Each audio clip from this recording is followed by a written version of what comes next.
Hello friends. उम्मीद करती हूँ आप सब लोग ठीक होंगे। वैसे तो हम सब लोग वैकेंसीज़ का वेट कर रहे हैं कि यूपी में भी जल्दी से वैकेंसीज़ आ जाएं। अभी तक उम्मीद लगाई जा रही थी कि टीजीटी, पीजीटी और एलटी ग्रेड की वैकेंसीज़ अनाउंस होने वाली हैं बट अप्रैल 30 हो गई और अभी तक अनाउंस नहीं हुई है। तो मेरी तरह जो लोग इंतज़ार कर कर के थक चुके हैं और किसी भी स्टेट की वैकेंसी डालने के लिए तैयार हैं, तो उनके लिए एक एक अच्छी अपॉर्चुनिटी कह सकते हैं कि राजस्थान पब्लिक सर्विस कमीशन के एप्लीकेशन फॉर्म आ चुके हैं। इनफैक्ट ये फॉर्म काफ़ी पहले आ गए थे। ये senior grade second teacher TGT के रिक्रूटमेंट फॉर्म है। इसकी एप्लीकेशन 11 अप्रैल को शुरू हो गई थी और इसकी लास्ट डेट जो है वो 10 मई है 2022, जस्ट आने वाली है क्योंकि आज 30 अप्रैल है।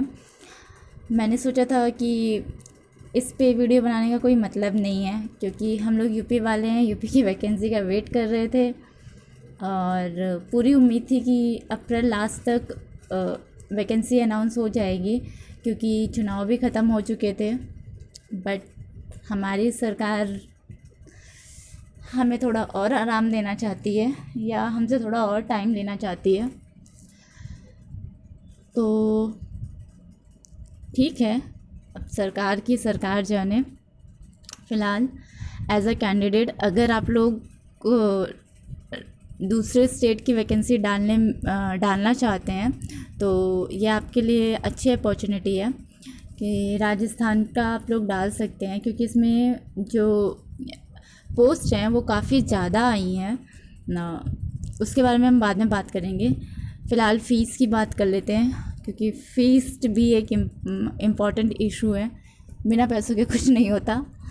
तो अदर जर्नल और अदर स्टेट के लिए जो फ़ीस रखी गई है वो 350 रुपये है। EWS, OBC और BC यानी बैकवर्ड क्लासेस उसके लिए 250 है और ST ST के लिए 150 है। तो ये कुछ बेसिक इन्फॉर्मेशन थी। इसके अलावा किस सब्जेक्ट में कितनी पोस्ट निकली है एक बार उस पर भी नज़र डाल लेते हैं, शायद उससे हमारा मोटिवेशन थोड़ा बढ़ जाए। ये क्या हो गया? तो मैं आपको सरकारी रिज़ल्ट में खोल के ये दिखा रही हूँ क्योंकि इसकी ऑफिशियल वेबसाइट मैंने खोली थी तो उसमें बहुत झंझट था। तो और हम लोग हमेशा सिंपल रास्ता देखते हैं। तो हियर वी आर। पोस्ट का नाम दे रखा है, टोटल पोस्ट दे रखा है। तो Rajasthan public service commission senior teacher second के नॉन TSP एरिया में टोटल पोस्ट है 8397। इसी तरह नॉन TSP एरिया में जो है वो टोटल पोस्ट है 1313 और शहरी एरिया में है 50। ये टोटल पोस्ट है। अभी यहाँ सबके दिमाग में ये क्वेश्चन ज़रूर आया होगा कि ये नॉन TSP और TSP एरिया क्या है, क्योंकि जब मैंने पहली बार देखा था तो मैं भी बहुत कंफ्यूज हुई थी कि ये क्या है और हमें कैसे फॉर्म डालना है।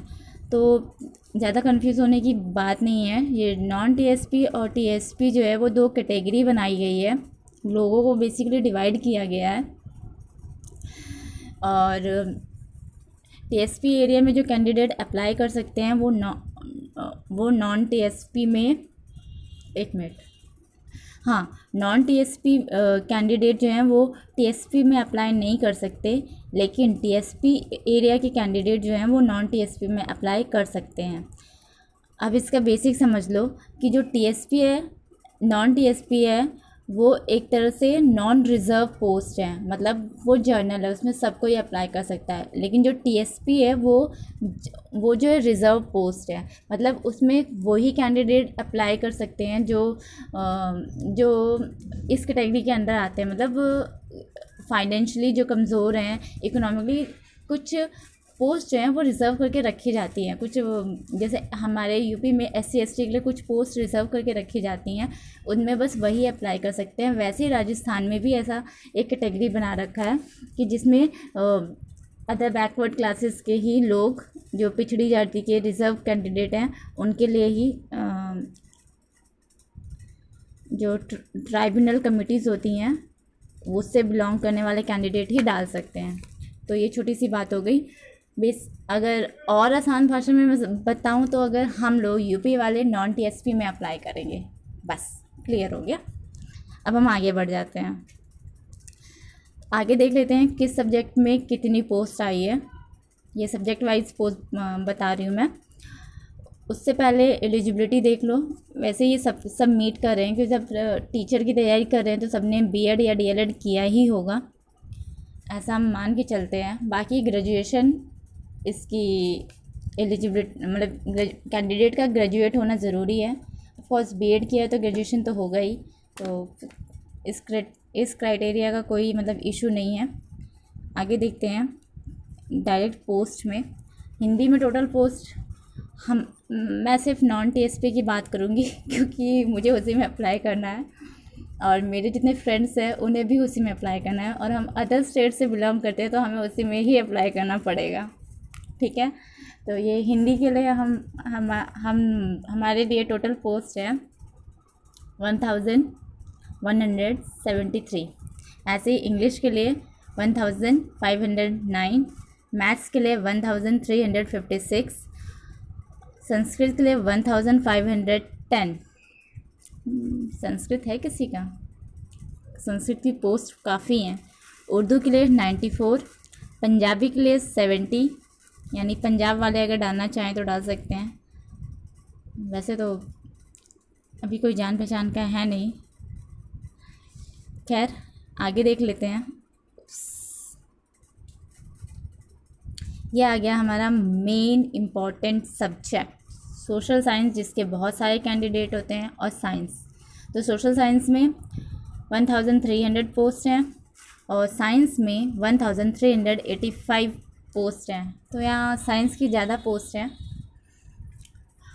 हमारे स्कूल में साइंस और सोशल साइंस में एक फ़ाइट होती थी जो बहुत साइलेंट होती थी, बट फाइट होती थी। खैर यहाँ पे हम लोग जीत गए, साइंस वाले, मजाक कर रही हूँ। आगे देख लेते हैं। तो सोशल साइंस और साइंस के यहाँ सब्जेक्ट कॉम्बिनेशन भी मतलब बनने में काफ़ी दिक्कत होती है, तो वो लोग जो फॉर्म भरेंगे वो ध्यान से भरें। वैसे इसमें साफ साफ कहा है कि 2 सब्जेक्ट का कॉम्बिनेशन होना चाहिए और तीसरा सब्जेक्ट जो है वो ऑप्शनल हो सकता है। सबसे ज़्यादा शॉक मुझे तब लगा था जब KVS का TGT मैंने देखा था साइंस बायोलॉजी के टीचर में, कि तीनों ईयर आपको तीनों सब्जेक्ट चाहिए। मैंने कहा ऐसा, मैं सोच रही थी ऐसा कहाँ होता है, फिर मुझे बाद में पता चला कि हाँ ऐसा बहुत जगह होता भी है। खैर उसके लिए हम एलिजिबल हैं, एलिजिबल नहीं हैं हम उसके लिए। उसका बड़ा दुख है कि KV से पढ़ के KV के लिए एलिजिबल नहीं है। काश उसमें भी कोई चेंजेस हो जाएं, यही क्राइटेरिया मीट कर जाए। खैर इसमें हम डायरेक्ट अप्लाई कर सकते हैं, यहाँ अप्लाई का आइकन है, और अगर अप्लाई करना नहीं आ रहा, कोई दिक्कत आ रही है, तो इस लिंक पे हम लोग क्लिक कर सकते हैं, हाउ टू फिल फॉर्म्स और हाउ टू क्रिएट SSOID। हाँ, इसमें ये बता रहा था कि फॉर्म फिल करने से पहले हमें SSOID बनानी पड़ेगी। ये एक तरह से राजस्थान का जो पोर्टल है वहाँ पे जाके आपको अपने आप को रजिस्टर करना है। वो लोग आपकी एक ईमेल आईडी देंगे, ईमेल आईडी और पासवर्ड देंगे। बेसिकली ये पासवर्ड और ईमेल आईडी वही होती है जो आपने जनरेट की होती है, और इसी का यूज़ करके आप फर्दर वहाँ के कोई भी फॉर्म डाल सकते हैं, या कोई और किसी और चीज़ में जैसे वहाँ क्या है, इलेक्ट्रिसिटी बिल वगैरह है, और जो दुनिया भर की इन्फॉर्मेशन है जो ऑफिशियल वेबसाइट पे होती है वो सब है, वो आप देख सकते हैं, वहाँ विज़िट करेंगे तो पता चल जाएगा। तो इतनी इन्फॉर्मेशन थी। तो मैं फिर बोल रही हूँ, जो इंतज़ार करके थक चुके हैं और बाहर का फॉर्म डालने को तैयार हैं, आने जाने की उनकी कोई दिक्कत नहीं है, तो वो इस फॉर्म को ज़रूर भरें, क्योंकि यूपी का पता नहीं कब वैकेंसी आनी है कब नहीं आनी। फ़िलहाल इस वीडियो में इतना ही। आगे फिर मिलते हैं किसी और वीडियो में। तब तक के लिए अपना ध्यान रखो, तैयारी कंटिन्यू रखो।